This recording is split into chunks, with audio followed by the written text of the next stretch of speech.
Good morning. So I don't know who is out there up this early, but I'm up early. Oh yeah,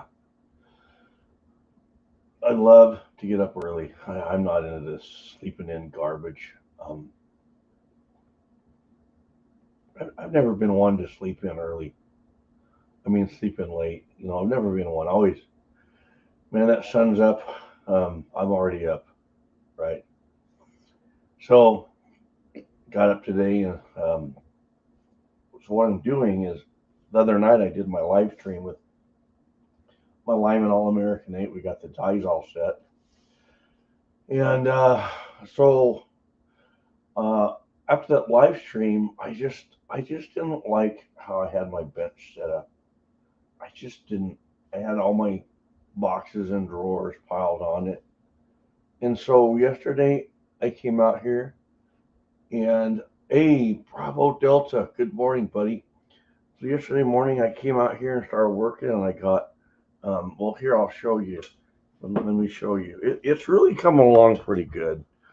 It really is. I put my boxes back here where I can get to them. I really like this. Everything's right there on top of that, all nice and organized, you know. And now it freed my bench up, and so worked on that, and I put this shelf up there. I got my TV, and look at this. Is this cool? Watch. Mm. Got a place for my coffee, just like old times. Just like old times.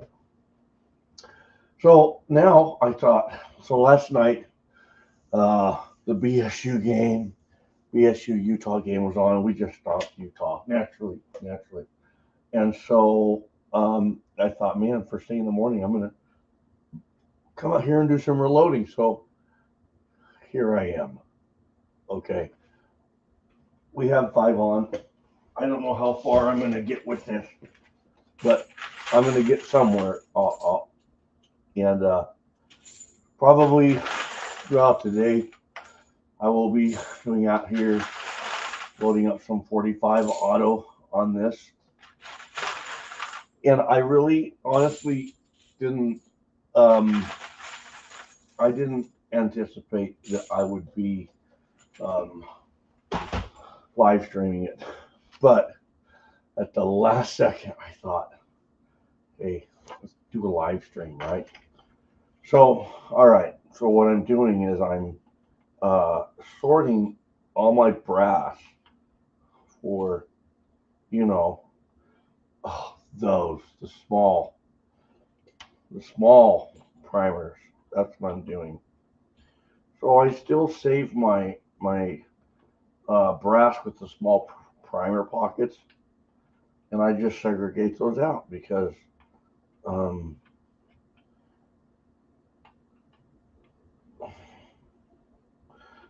getting old really sucks. Um, hey, Chef Memo, it's good to see you, buddy. Anyway,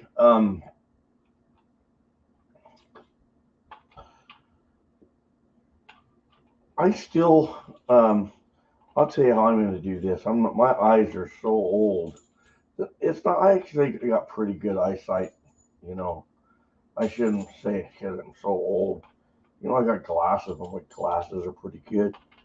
But it's early, right? Who wants to sit here and focus into every one of these? So, there's one there. But it just seems like it doesn't matter how good of a job you do looking at these, one's always going to get by. So I'm going to go ahead and fill this load block. So some guys, a lot of guys, do not like a turret press. They only like if okay, so you guys know that I got one of my Dillons set up for 45 auto for this bullet, Then I got my other Dylan set up for 9mm for the Accura at 9. And that one goes to Andy 79C28. And so, you know, those are my go-tos, right? But I still like loading on my turret presses very much, very much. I like it. I suppose it's because I kind of came from the dinosaur age where, you know, I learned on a single stage press, and through the years, you know, I got to try different turret presses and what have you, right? And as time evolved, we, you know, got into the progressive presses. Well, um, uh, I still like the old stuff. You know, it's just what I like. I suppose it kind of brings back memory sometimes, you know, but there's just a piece about it. So let me grab something here if I can find it. I got all these drawers. They're not always the most. Oh, here they are. Here they are.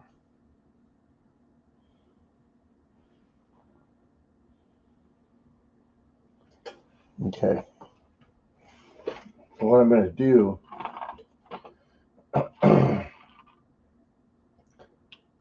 Chef Memo agrees. Getting older, I hear you there, brother. Hey, Mike Meek. Good morning, buddy.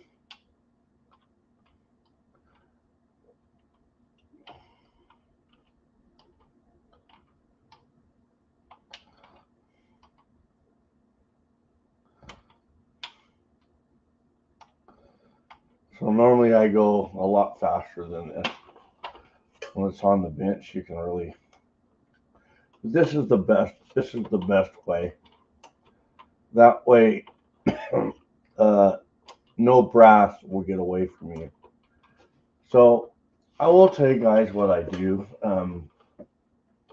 Like here shortly, I'm going to be loading up a whole bunch of these on my Dylan, like a whole bunch. And but what I do is on my 45 cases, I'll sit here the day before and I will go through hours of checking my brass like this. If I'm going to do 2,000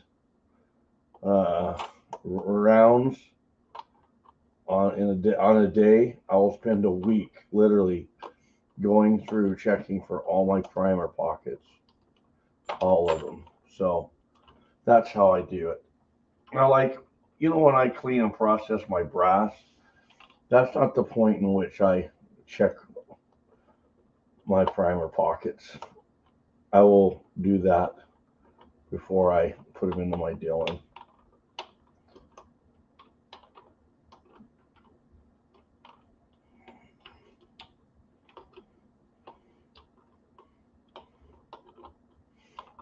Okay, those are good. So I hope everybody's having a really, really good day. Mm-hmm. All right. Lead Mining 44. Good morning, buddy. Good to see you. Haven't seen you for a while. It's always good to see you, brother. It really is. So let's see. I know. There they are.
Come on. You little buggers. Get over there. Get over there. Get over there, doggy. Roll over. There we go. All right.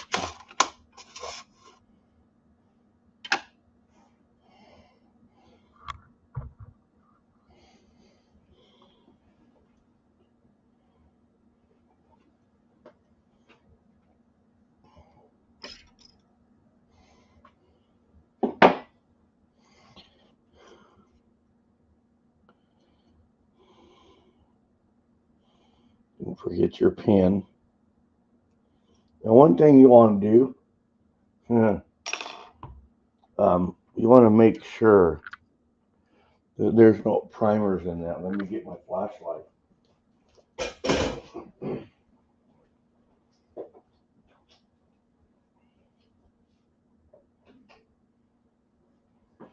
I'm going to tell you something that might clue you on to your priming system working better.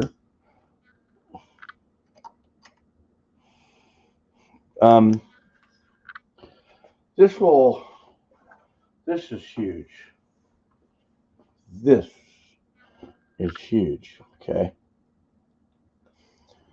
So if you don't check to make sure all your primers are out of here, and you get one, because now it's taken apart, and you get one flipped up there, and then you load this and pull the pin and fill it, that one's kind of crooked.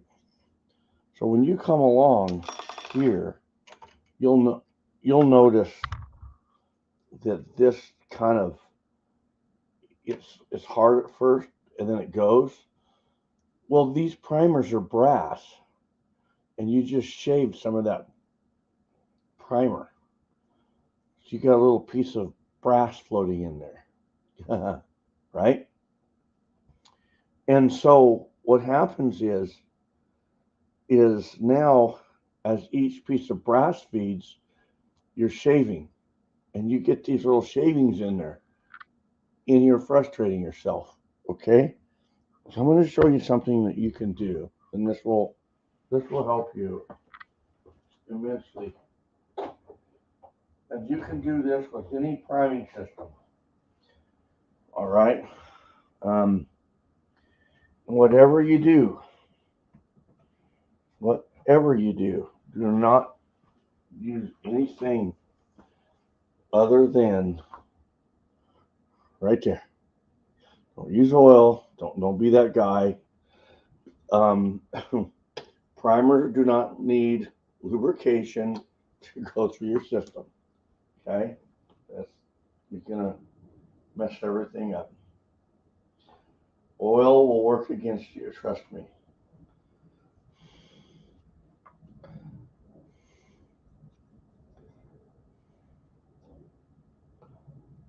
Get it cleaned up, okay?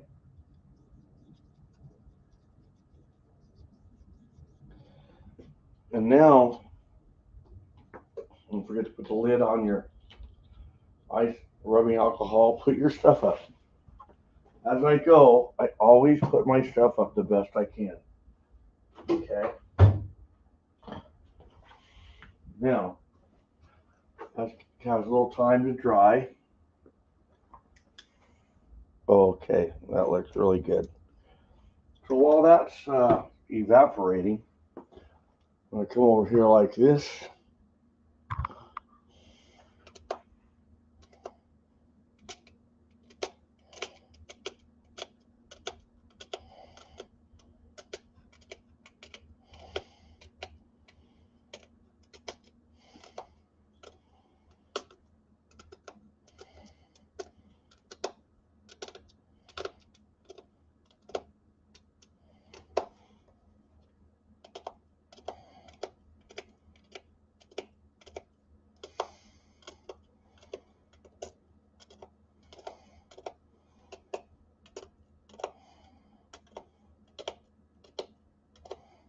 Just like that. Now, flip it around.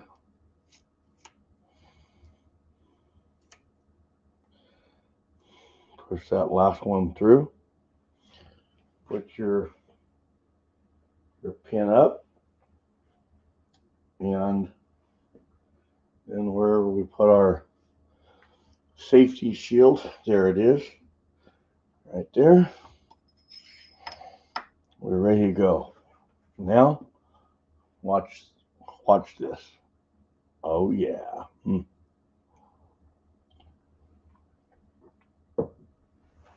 So now, my dies are where they were.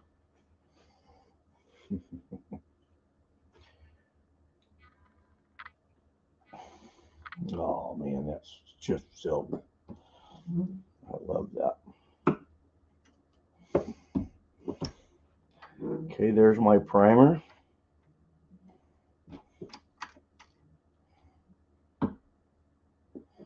Nice, very nice.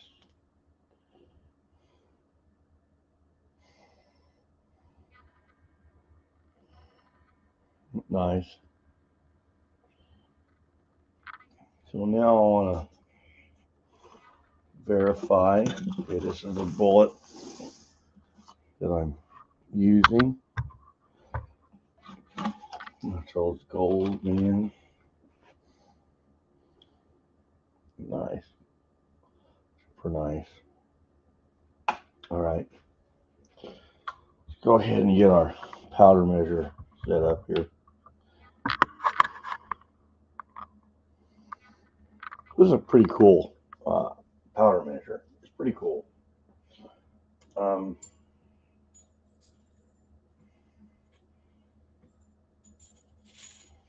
I'm the kind of person that, look at this. Primers. I've been salvaging old ammo that I've gotten from estate sales, reloads that I've gotten wheeling and dealing because I don't shoot other people's reloads. I have 20 times that more. So I'm going to have a bunch of primers left over. So this is kind of a different design. Make sure there's no powder left in it. Okay, it's pretty cool. So we have this little nut back here. Okay, that's how you remove it to empty it. It's a cool design. So you see, we have this the base. Okay, here's our stand. This is the base, whatever you call it. And it's got these indentations all the way around.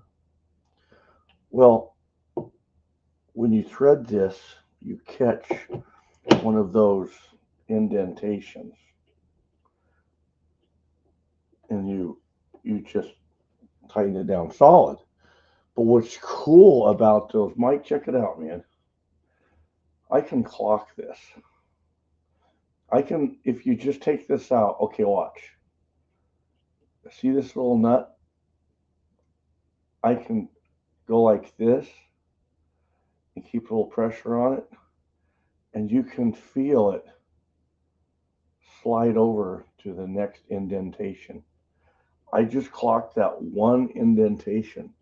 So now you can have this spacing if you prefer. If you're sitting, you just spin over, and it's really cool. The other thing is it's ambidextrous, meaning, left-handed, right-handed. The other thing I like about it, this I really give this a very well engineered, is you can clock this handle in any position you want. If you are if you like to if you want the handle down and this down, you can do it. If you want it halfway, I want it all the way, you can, because of it's machined all the way around. It's really cool. You really thought outside of the box on this. Now, the metering insert. How it works is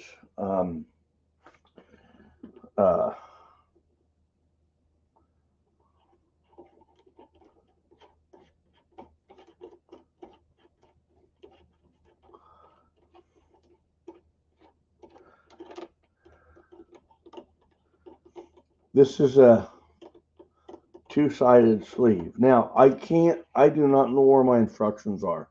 If I get something wrong, I apologize. I just don't know where they are. And, it's been a year since I've messed with it. But this was a two-sided threaded sleeve, okay? This is your plunger, your depth plunger. The further out this goes, the more charge weight you're going to hold, okay? The further in it is, the least amount, okay?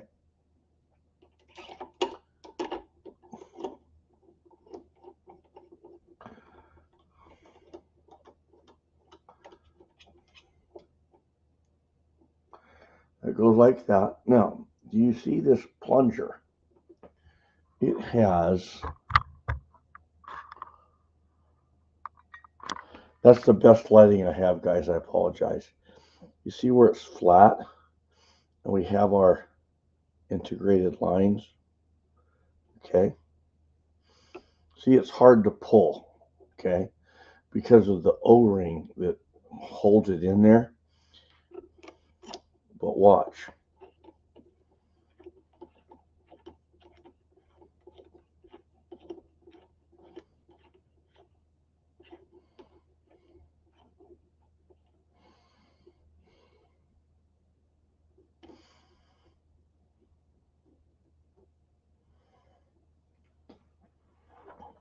Now that is threaded down on the flat spot, and I can begin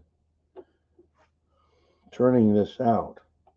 Sometimes you have to hold the sleeve, this inner sleeve, okay, and you got your graduation mark, so you can count pretty precisely with this. I sat here one night and just moved it all over for random charges. It's very easy to dial in, and it dials in consistently every time. So it's a nice setup. Not very nice setup that way. So now I'm set up for a bit of a min charge.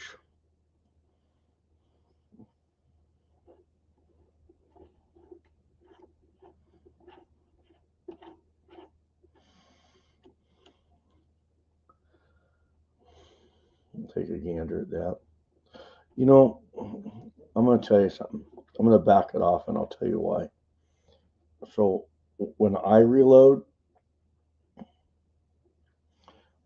I always start my powder measure out at minimal per the cartridge. Rifle cartridge, you're going to go a little heavier, but here I'm doing a little 45. And all I want is 6 grains. So I'm going to go ahead and fill this.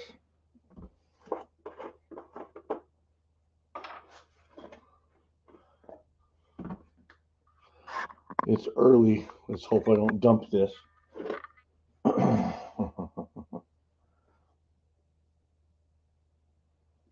we go.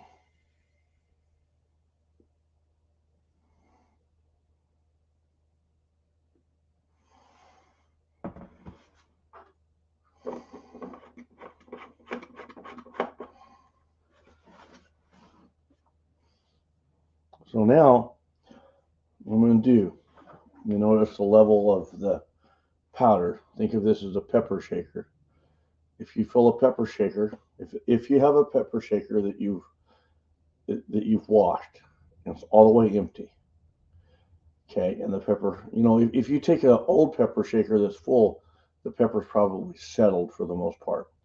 But when you freshly fill the pepper shaker and you tap it on the table, it begins compressing.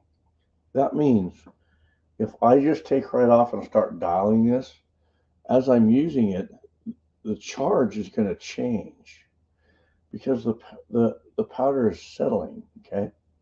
What we want to do is place your hand over it like this, okay? And now watch the level of the powder. See my powder drop?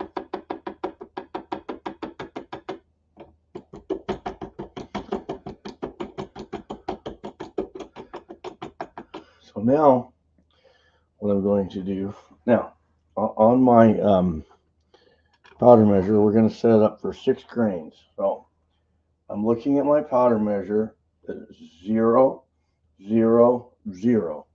Now, make absolutely sure. 0, oh, 5. Oh, you're off 5.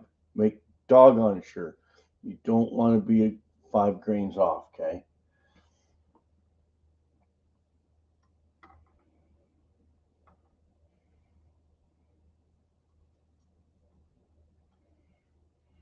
Okay. I am at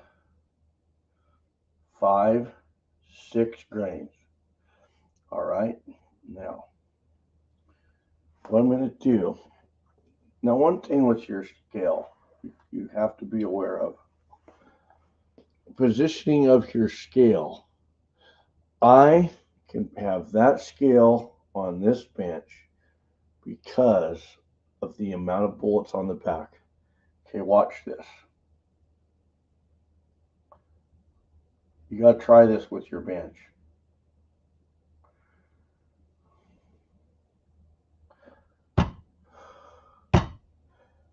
See that? But now, watch this. You see that moving?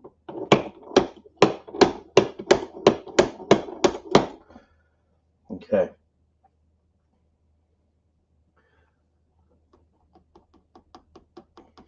For my handgun, I am not worried about this scale receiving that vibration. I'm not. It's a handgun, okay? If I was doing my rifle, then I would be charging here and weighing my charges on the other side where I have my other beam type scale, okay? And you're always going to use the same beam type scale for the same firearm you're loading for, like my 300 PRC, okay? I only use one scale for that. That's the one over yonder, okay? So if you were to hit this and your whole bench shift, that would be really bad. But no matter how much weight, guys, I have probably 600 pounds of bullets on this bench. You're still going to get vibration, okay? We got Jay Miller, Roller 762. Hey, have a blessed day yourself, man. It's good to see you. So now what we're ready to do is we're ready to finish uniforming our powder measure. So it's going to go like this. Before we begin weighing charges,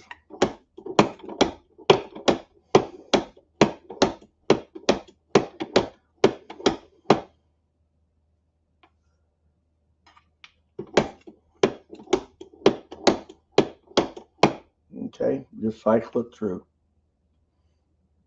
And now I can tell you that that's way too much. Okay. So what I'm going to do is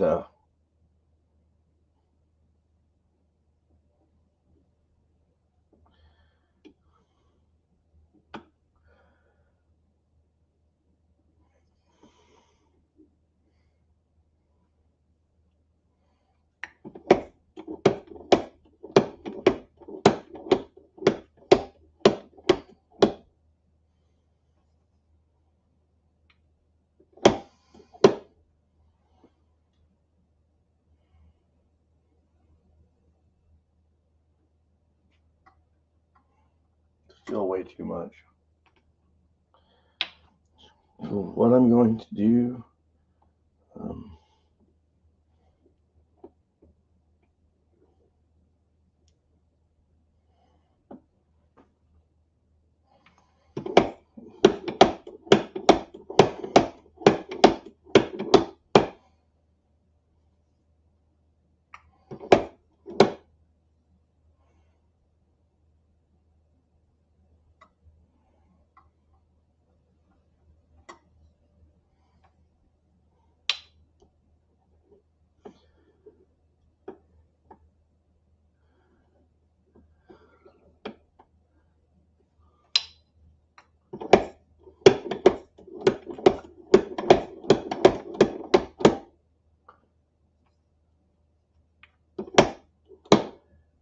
there we go.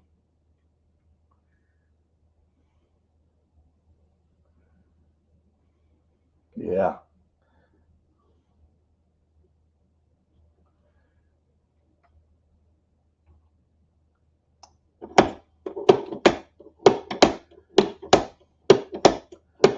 So every time you turn that micrometer, I got to keep an eye. That's one thing I don't like about this. This tends to raise. I don't like that. That's a very bad thing.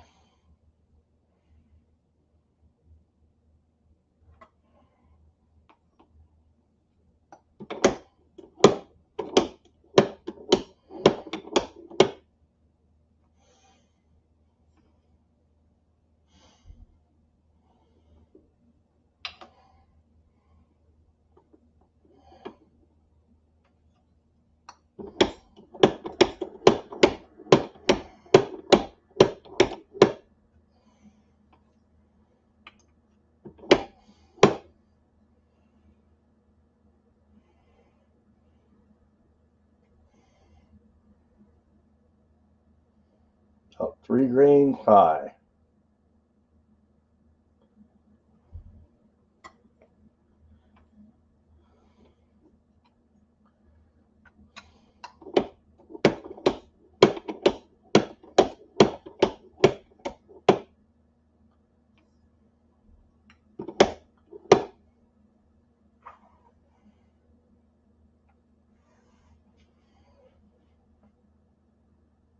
Nice.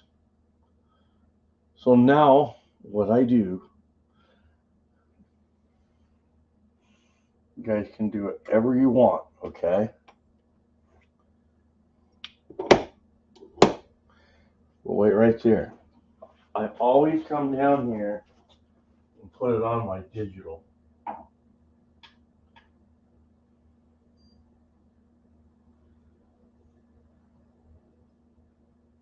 Six point oh exactly. So, I don't know how long it's been, but since I got glasses,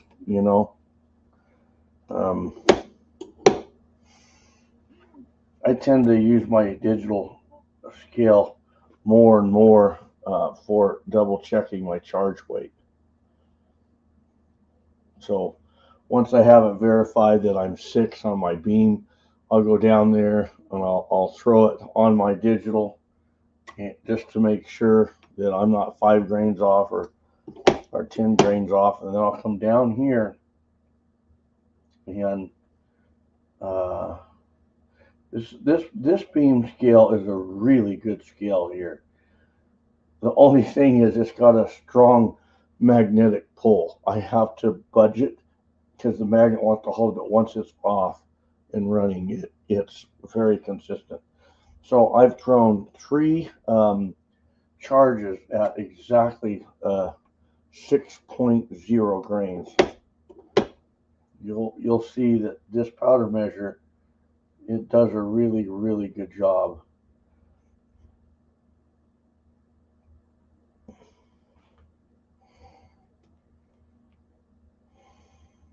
Very good. So now, what I'm ready to do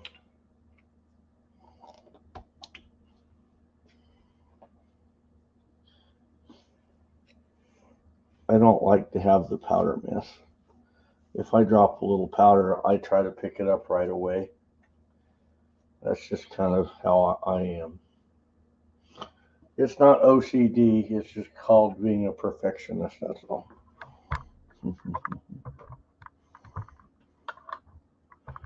So now, get this set to where you guys can kind of have a front row seat.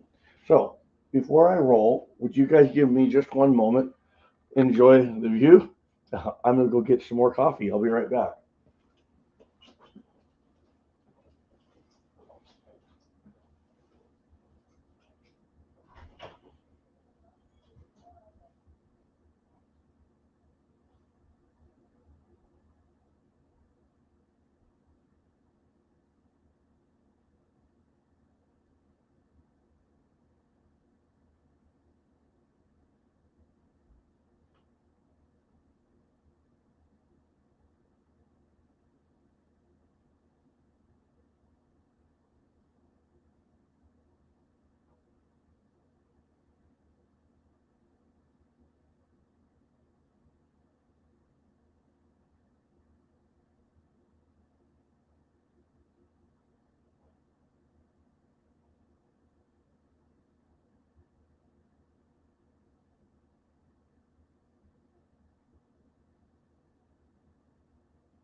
All right, guys. I'm back. How does that look? Dark roast Costa Rican. Oh, yeah. You know what I'm about. So one thing I see is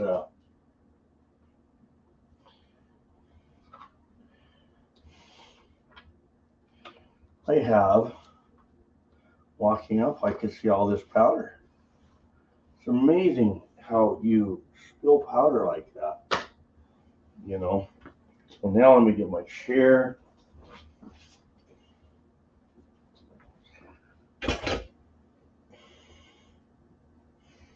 Okay, guys. I'm going to sit here before I roll these out.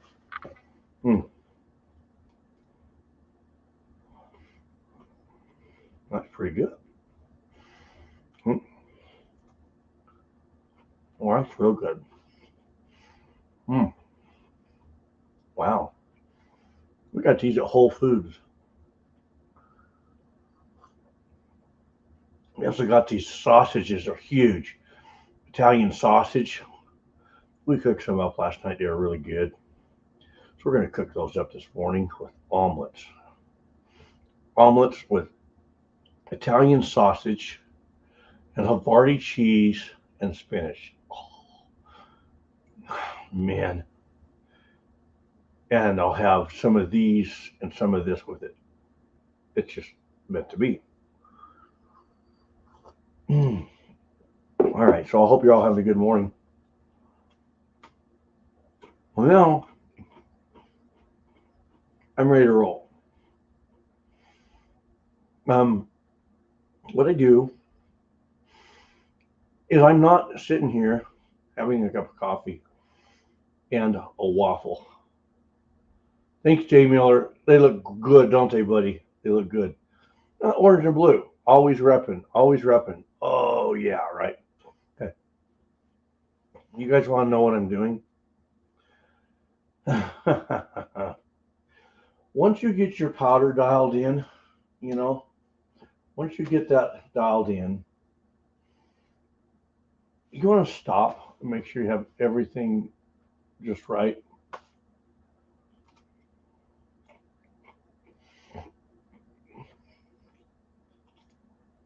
They're really good. This is a good product. Made with natural, cage-free eggs.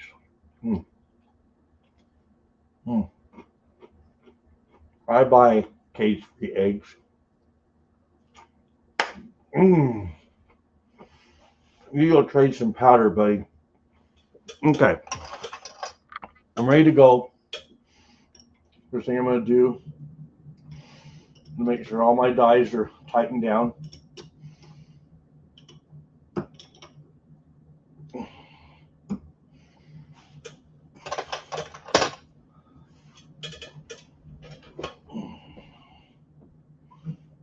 All right, this chip's ready to roll. Do not set your coffee under your powder. Powder would kill you. Okay, so don't do that. Here we go.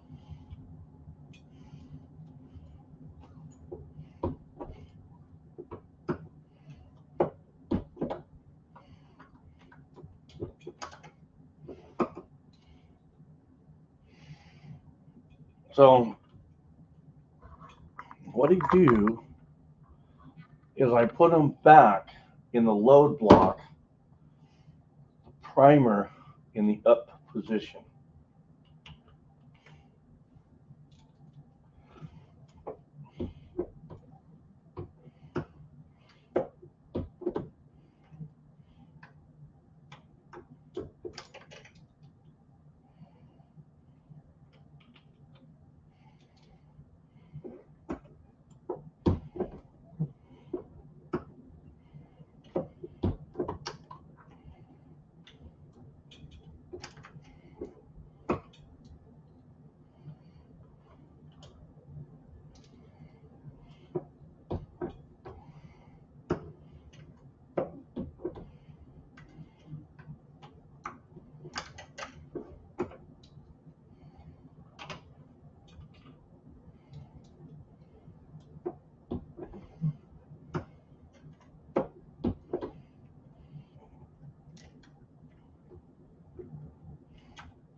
So one thing I did, I was out here.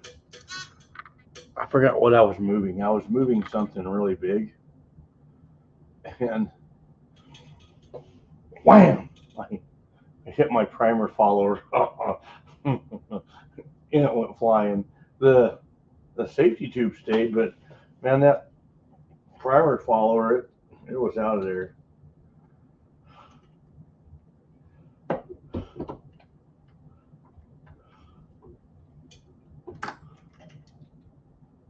Okay, come on.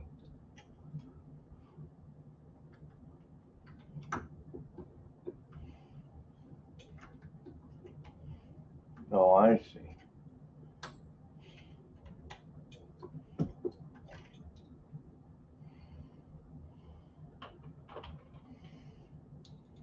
So the nice thing about working your loads up like this on a turret style press is you can inspect every primer. If your priming ram becomes dirty, you'll start seeing the imprints on the cup of the primer. You can stop and you can clean that off.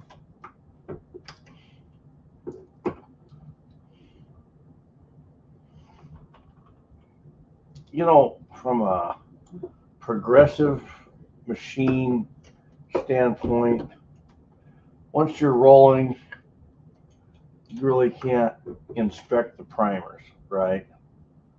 So it is what it is. If you get done and you have 500 primers that have indentations, then you're going to shoot 500 primers that have indentations, and you know they're going to perform just fine.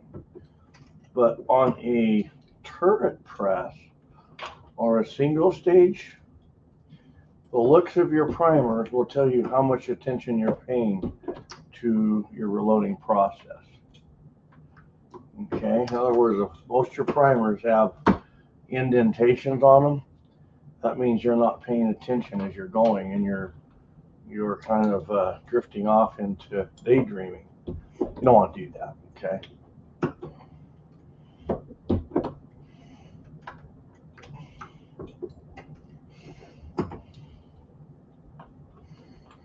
This is a very nice system. Very nice.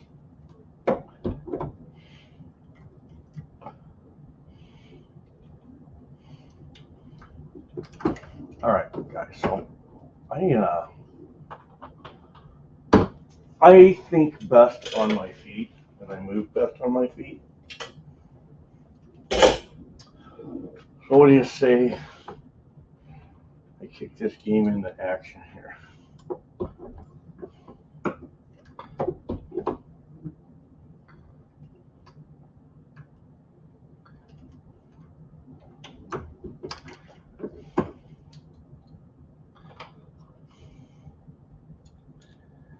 Now what I'm doing is I'm picking my pace up.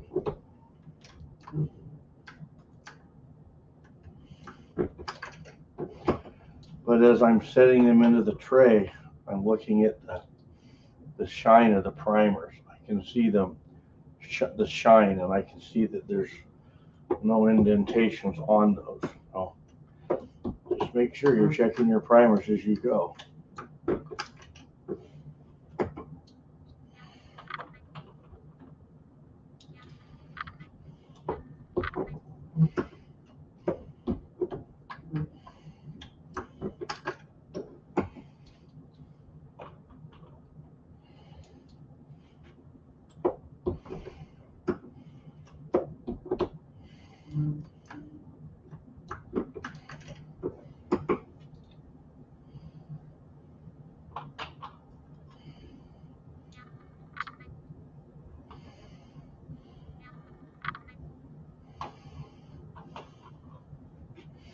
If you doubt yourself, stop and double check.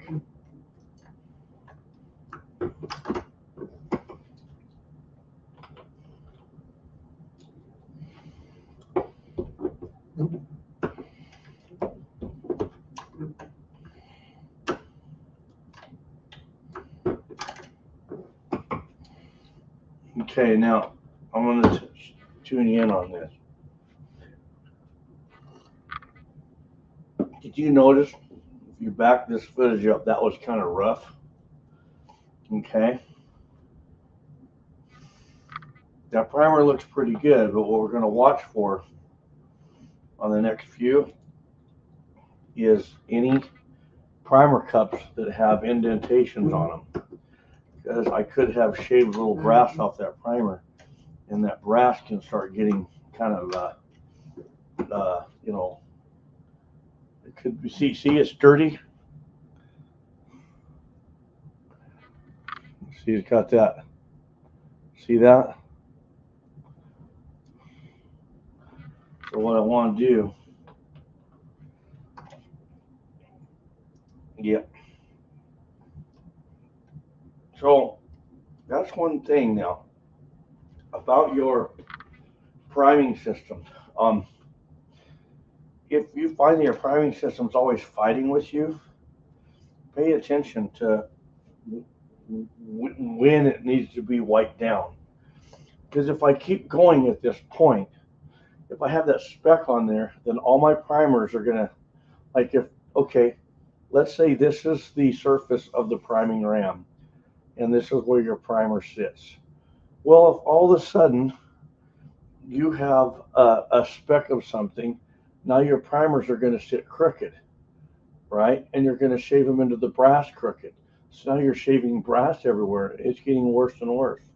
So when you feel that you have a crunch at any time, kind of watch the next one. If you see that primer indentation, then you're going to stop and clean that priming ram off. All right? It's very critical.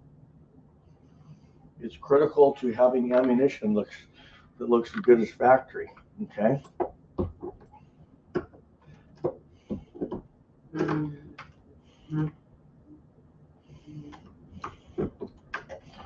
So one thing that guys don't realize is those primers are brass, just like this, right? This is easy. Brass is malleable.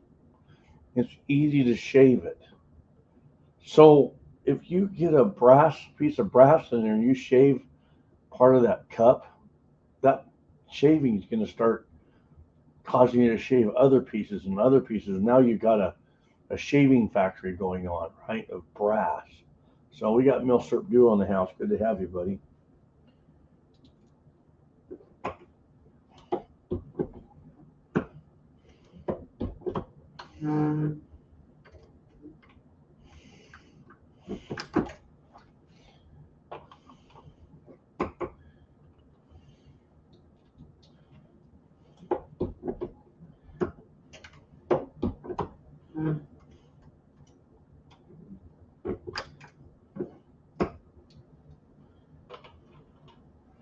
Okay.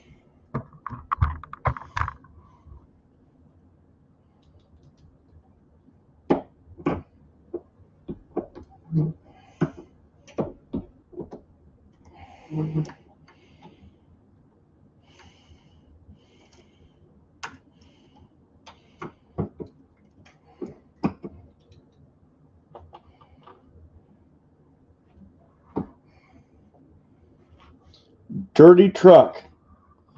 Good to see you, brother. By the looks of this guy's name, Dirty Truck, I have a feeling that if I called him up and I said, hey, brother, my 79 F-250 is looking a little dirty. If I give you my keys, could you go get it dirty for me? I have a feeling he would. Without a doubt. It would come back really dirty. I like that name.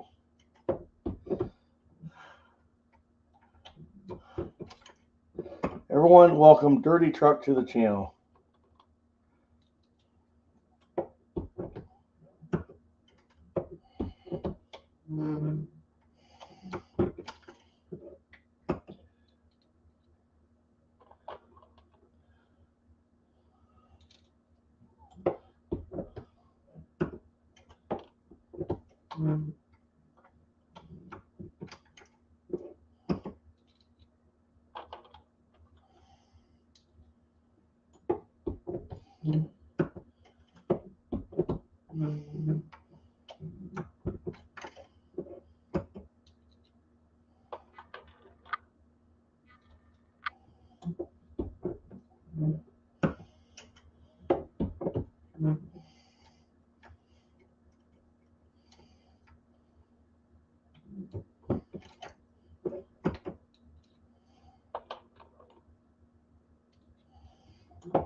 So it's really easy to get distracted in the least, okay? So what I'm doing, I want you to watch this. Resize, flare, prime, index back to 0, then pull it out. Index back to 0, then pull it out.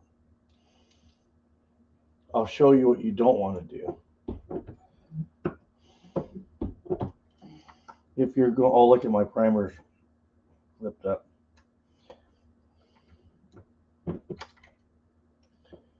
You don't want to do this. And then to here. Because you were just here and could have flipped that over. What's the moral of the story? This is a very fine mental exercise. The slightest thing will throw you off. I'll show you again. This is what you don't want to do.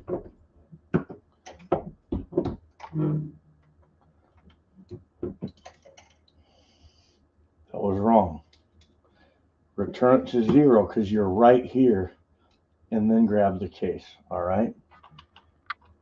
I tell you this because once you get this down, you can move a lot of rounds in an hour.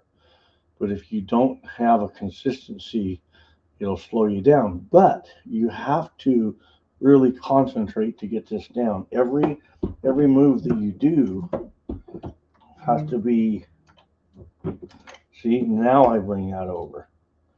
That way I'm not bringing my hand twice, okay?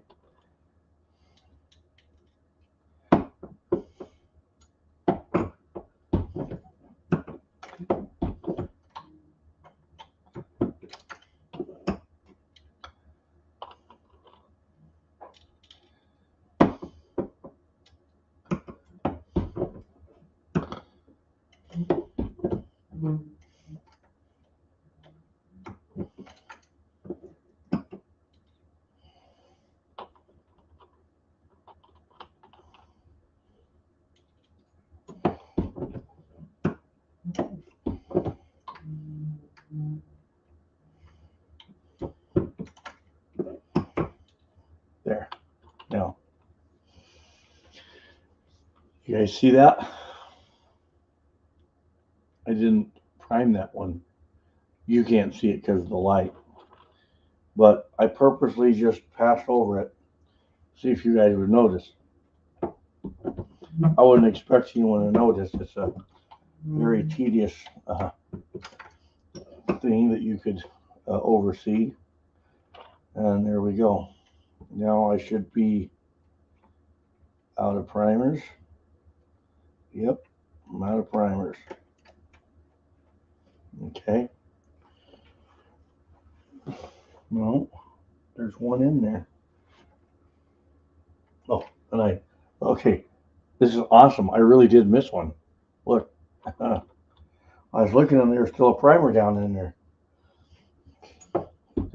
So that's why, man, that's a really good example of why I put all my primers upward. So now what I do is I come here and I'm looking at the shine. Every primer is going to talk to you. They're all going to have a little shine to them.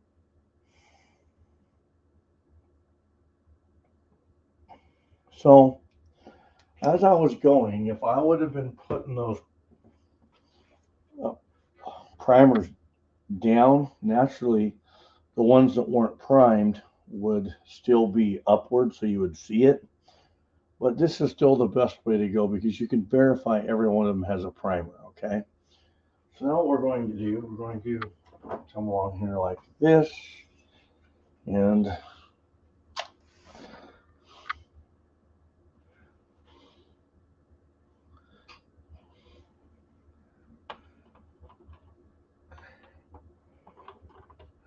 no matter how many times I do this, I always have to look underneath to get them lined up.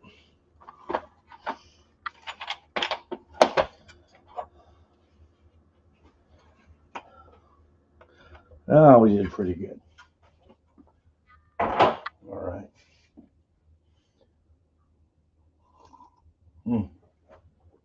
That's good coffee. Very good.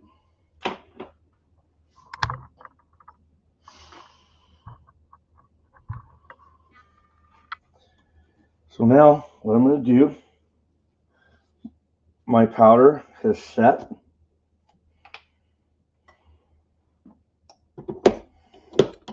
So I'm going to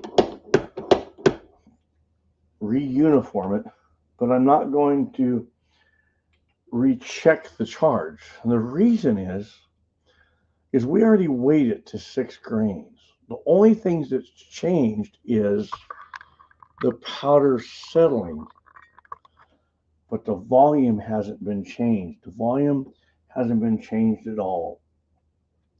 So if volume doesn't change, then our charge rate isn't going to change if our powder is uniformed, okay? So we're going to go like this now.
So you'll hear guys say you shouldn't speed shoot your pistols, right? Because you have a double charge, or you could have a squib and then the next one blow up, right? Well, speed shooting has nothing to do with the double charge. You can get a double charge whether you're speed shooting or not. A squib, you could get a squib, all right, and then the one right behind it be a a full charge. So when you have the squib, the bullet's stuck in the bore. So if you're going too fast, you pull that trigger with the bullet stuck in the bore, you blow the gun up. So a nice little perk to batch loading like this is we can check for every charge, okay, to ensure that we didn't miss anything. So now if you want to just go out there and really speed shoot with confidence, you can, okay? Now, like on my Dillon, I got my Dillon so refined, I speed shoot all the time. Bang, bang, bang, bang, I don't care. There's another thing. I'll always, no matter how fast I go, I'm always shooting in a way that I know if I have a squib, I'm going to not trip into that trigger again. You got to have that. You got to have that built into you.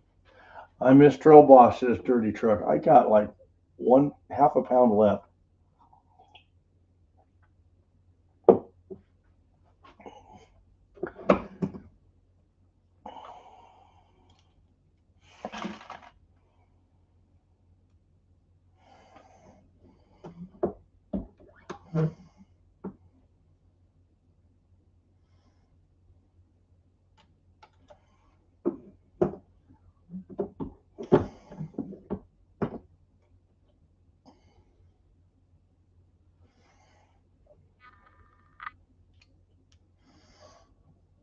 Beautiful. That's the way it should be.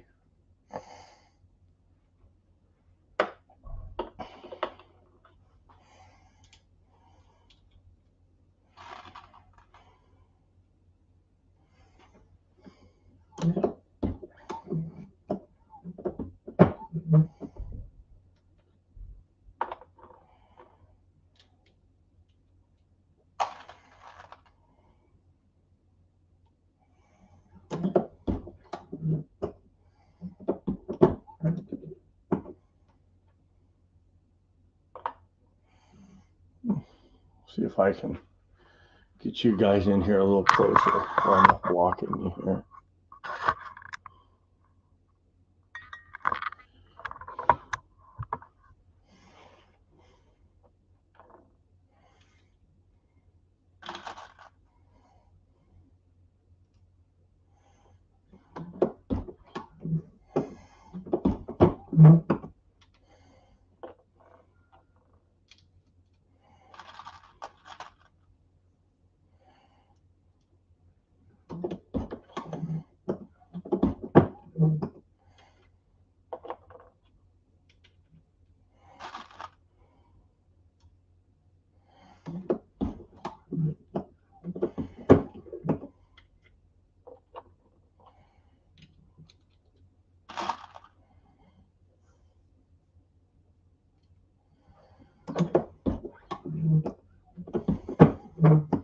Good morning, Viejo.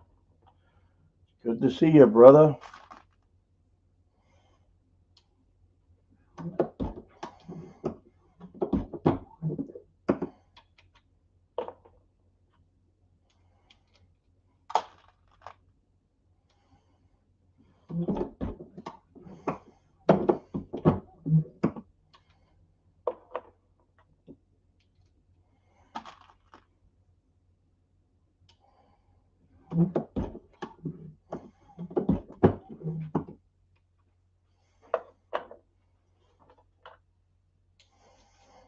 So, oh, I dropped a bullet. That one's Andy's.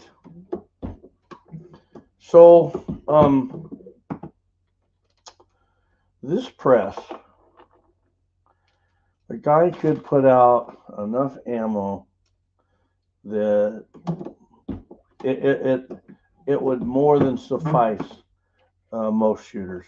You know, if you're shooting competitively, high volumes, you're going to have a progressive setup. That's just all there is to it.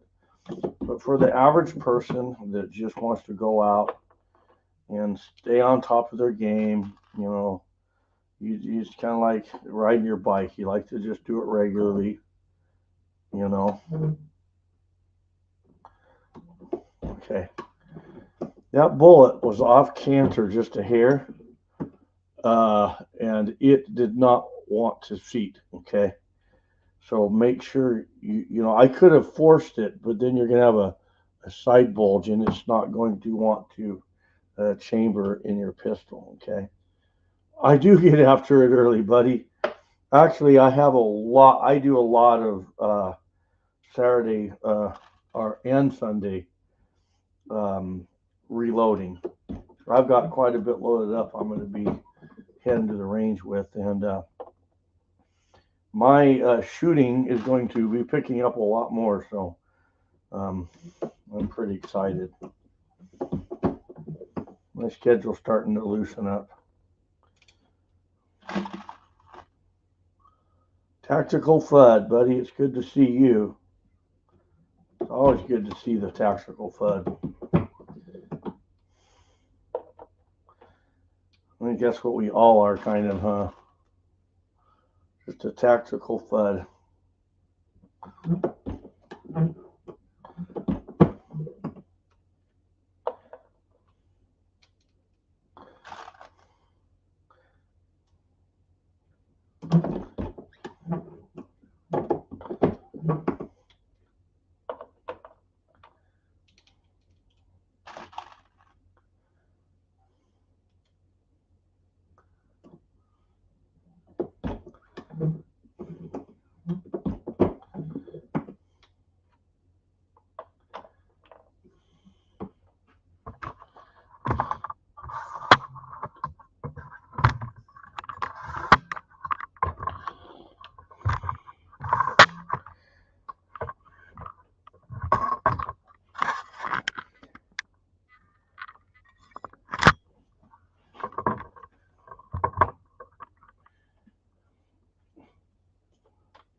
Try not to block you guys.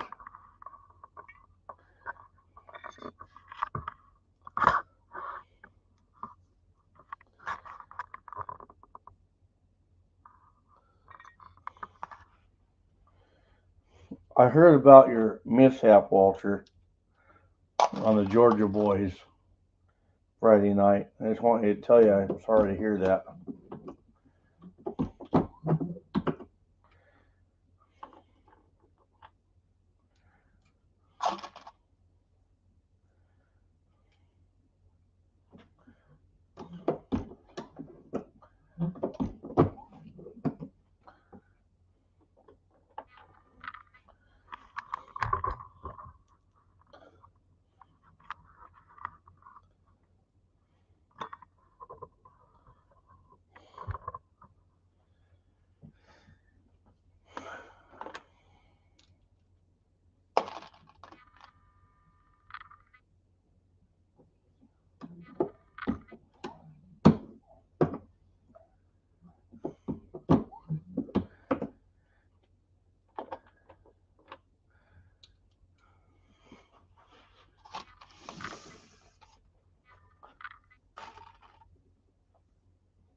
Well, Walter, if you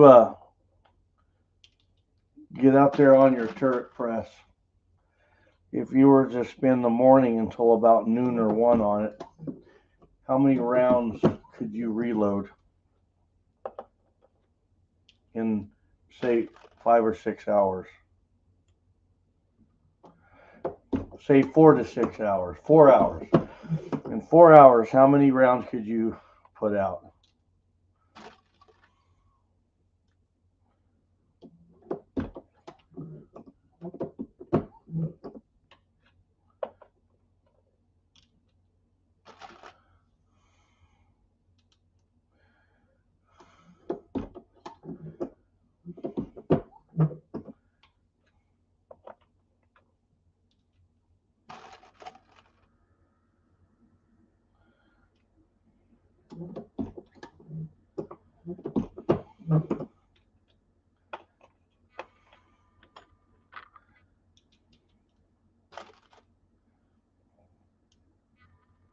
CJ Reloader, or JC Reloader.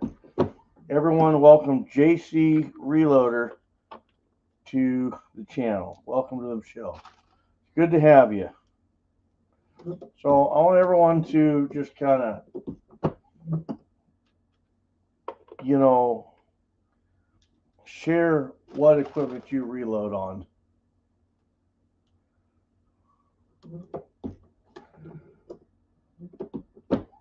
Oh man, I don't know if I could do 1,000 off my turret press in 6 hours. Man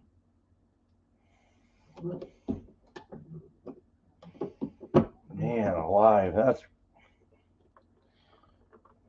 1,000. And so 4 hours. That's 250.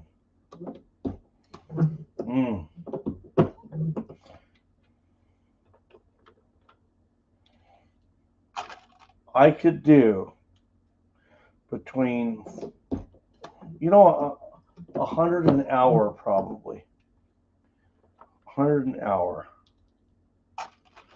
So 8 to 12, I could knock out 400 rounds.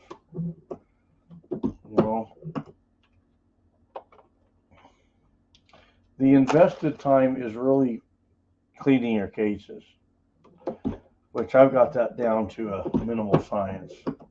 Del Pogue's in the house. So I want everyone to go into comments and what equipment do you load on? What presses do you have? What presses? And name them in order of your favorite, okay? So Tactical FUD says 9mm. I use my Lee Progressive. Everything else is on the Rebel press. Very good. That's funny because, like, I have my Progressive set up cartridge specific,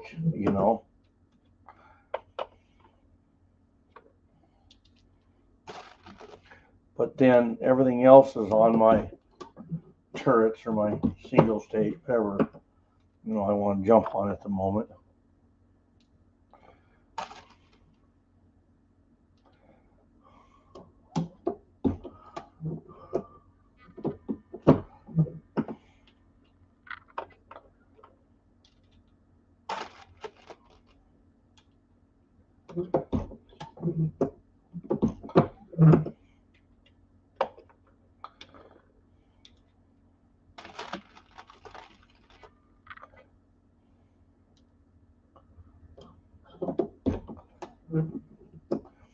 Assassin. I like that. That's a man that takes his fishing serious right there. T7 and Dillon 750. I have several single stages as well as my father's stuff. T7 maybe 200 to 300 in the morning, not including case prep. Yeah, that's where I would say. Case prep is just like a whole different function. I really don't call that reloading. I call that the work. I think we all agree with that,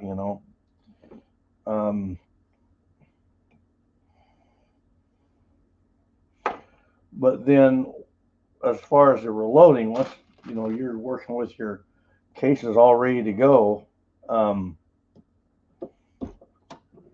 I'd say 200 to 300 in the morning. That sounds about right. And that is more rounds than most guys will ever shoot. See, the problem is with reloading, our trigger finger always tends to, this one's not wanting to seat. Let's just see if I can seat it. Well, I sent that one home.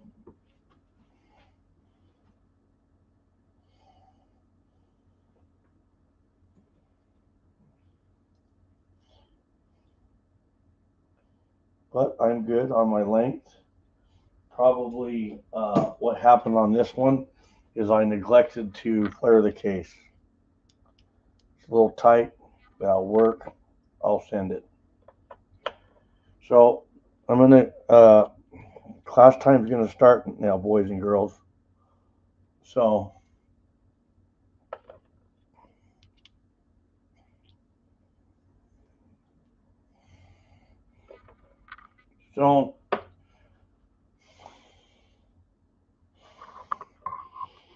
I'll read these comments, and then I want to talk about what just happened.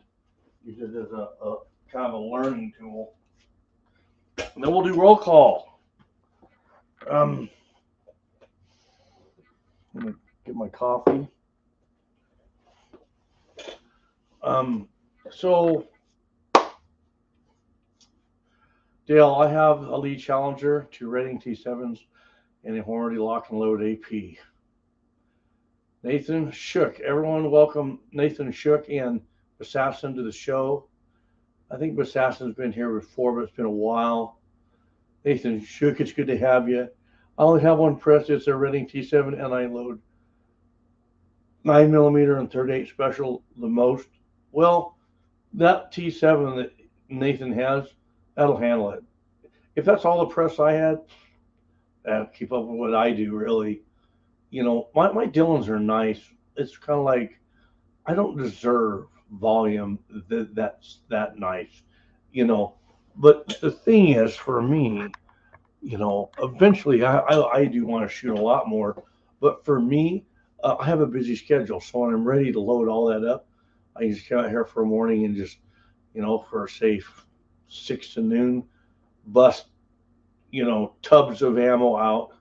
And now I'm ready to shoot for a while. So I like that. And it's very convenient. And the Dillon 750 and the 650, it's easy on the arms. It really is. I mean, they're terrific machines. So I just want to talk about what happened here.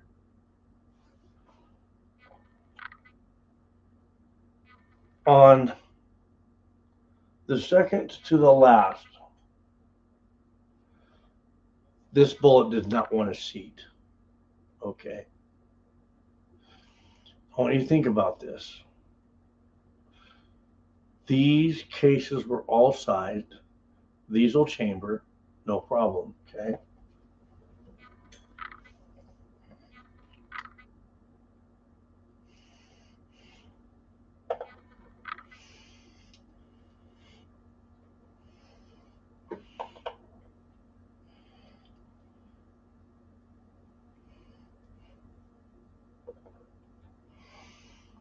Okay. Watch.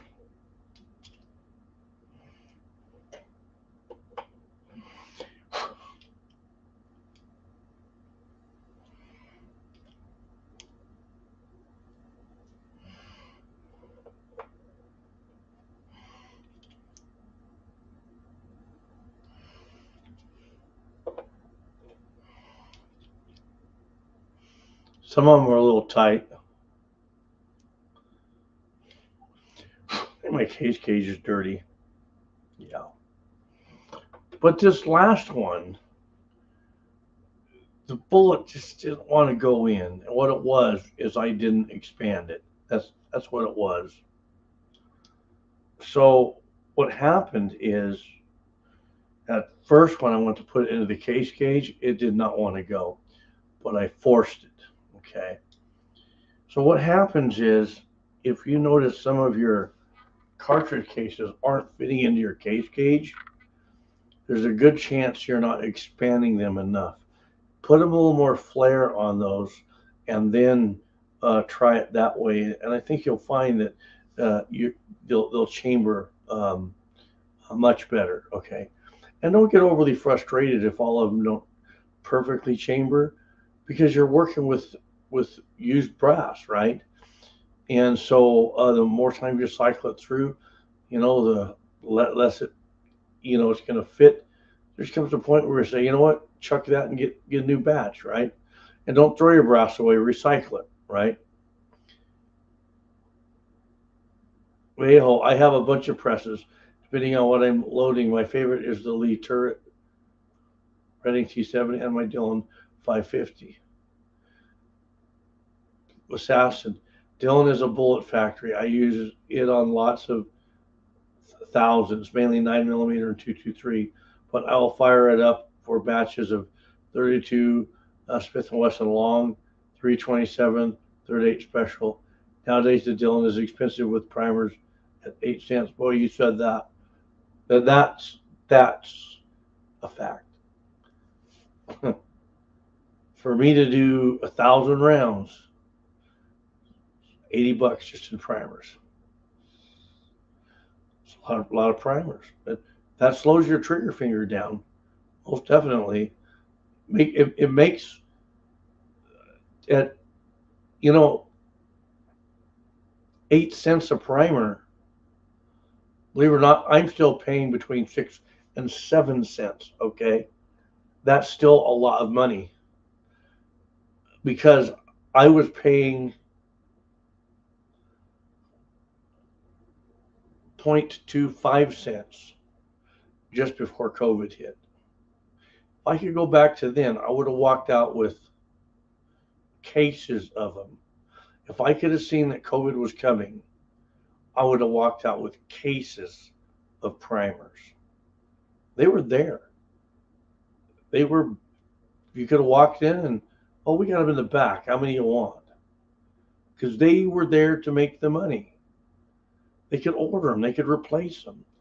They were in the game of letting you buy all you wanted because then they could order all they needed. The primers were there.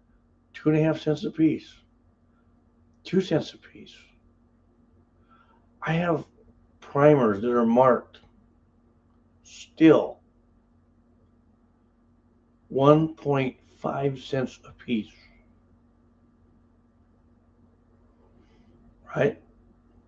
I have primers that are marked 1.5 cents a piece that I got at 70% closeout from a sporting goods store when they closed. That's nothing on a Dillon. You can put the primers in there all day long. There's not a one of us here that if we could buy 10 cases of primers at a penny a piece, we'd be turning the Dillons on, baby. Dillons would come alive all over this country. At 60 at $60 or 6 cents and up per primer, the Dillons don't get turned on as much. And suddenly, single action revolvers look kind of fun to play with. Just is, right? We can do more. Slow down and enjoy them, right? So that's what Assassin said. That's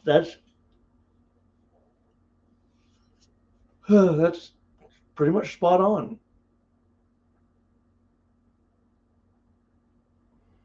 Well, let's see. It's 7:41. Time for me to get to church, do church. Time to get close to the Lord.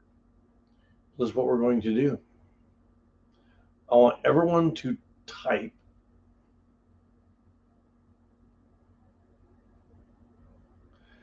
Viejo says that's for sure. I only shoot 100 to 150 rounds a week these days. Mm-hmm.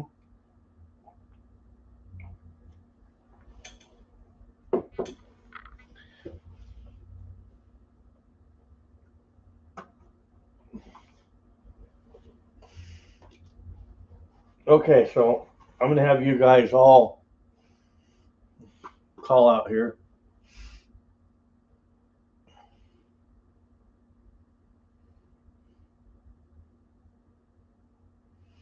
Dell says I do all case prep and complete all rifle on the T7s, pistol on the lock and load. Mm-hmm. Okay, so everyone, put down in the comments whatever you want to put out, and I'll call you out.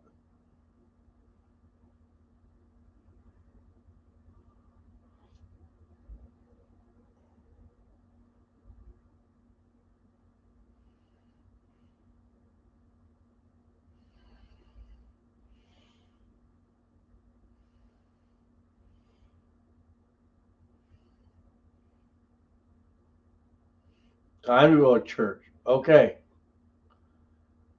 Viejo says ammo. Dale Pogue says time to go to church. That's right. Time to go get wisdom so we can walk closer to the Lord.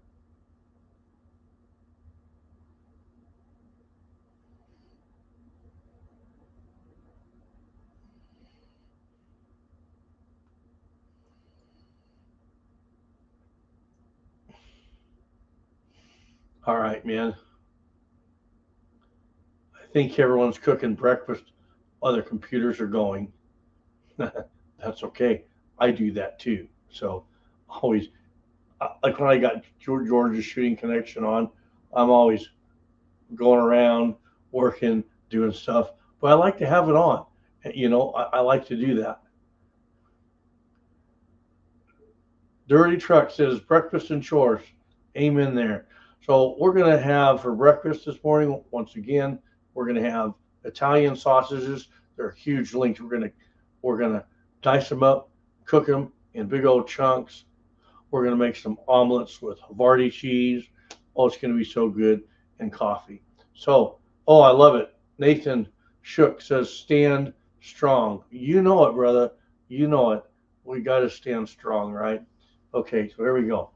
Guys, I love you. I don't know if I'll do another live stream today. We'll see how it goes. We might be watching some football. I'm going to lift some weights a little bit and enjoy the day. So, okay, guys, God bless all of you. Walk with the Lord and stand strong. We are out in 3, 2, 1. We'll see you guys on the next.